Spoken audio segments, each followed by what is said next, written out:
Well, layoffs have already begun at Twitter. Thousands of employees are expected to be told they are no longer employed by the company, coming just 1 week after Elon Musk acquired the social media company. Let's bring in Yahoo Finance's Alexis Keenan, who has the details. Alexis, we know there's also a lawsuit here over these layoffs.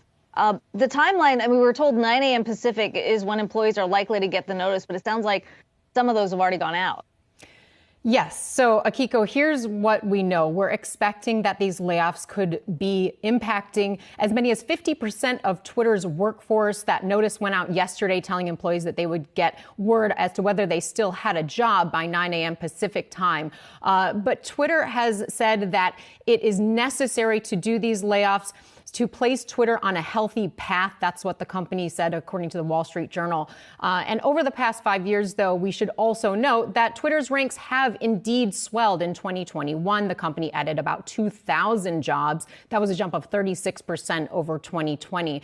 Now, the lawsuit that you mentioned, that was filed from employees yesterday, employees that still had their jobs. Only one of the plaintiffs purporting a class action lawsuit in California's federal district court, saying that they believe that they are anticipating these layoffs, and because of them, they would like to say that Twitter is violating a law called the WARN Act. Now, there's a state level law for that as well as a federal law, and what it requires is that employers that have 100 or more workers, they have to give 60 days advance written notice when a layoff is going to impact 50 or more employees at a company, or a third of the total workforce. It also applies when there's going to be a single site layoff that impacts 500 or more employees. That one applies within 90 days. Now, there are some penalties associated if there is a violation found by the court. Those penalties include back pay of those 60 days that the employees would have missed, as well as $500 per day per employee. So those numbers can add up. And also medical expenses if employees were to have to incur medical expenses without medical insurance during that period. There are some exceptions, though, to that rule, and we would expect that in defending itself, Twitter may invoke some of these defenses, and they include unforeseen circumstances, business circumstances for the company. So that lawsuit, it's a little bit early, having been filed yesterday, but I would think that the court, if those employees are in fact fired, would then give them the opportunity to go forward. But again, it is a class action that is purported to be on behalf of all employees that would be similarly situated. Yeah, there's certainly a lot that's happened in the week since Elon Musk acquired the company. One thing we know he's not happy about is companies pausing their ad buys on Twitter. And he tweeted this a short time ago, saying Twitter has had a massive drop in revenue due to activist groups pressuring advertisers, even though nothing has changed with content moderation.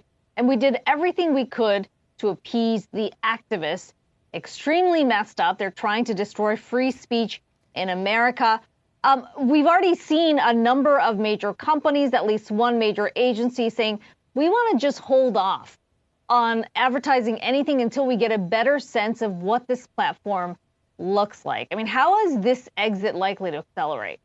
Yeah. So it's hard to say, Akiko. You can see there on the screen, these are the companies that have actually come out and publicly stated that they're going to do a pause. They're going to wait to see what content moderation will be about at Twitter under Musk. You have General Mills, you have Volkswagen and Audi, as well as Pfizer and General Motors. So that's just a few. As far as these groups, we don't know exactly who Elon Musk is talking about. We are reaching out and we will ask him who exactly he thinks is exerting this level of pressure.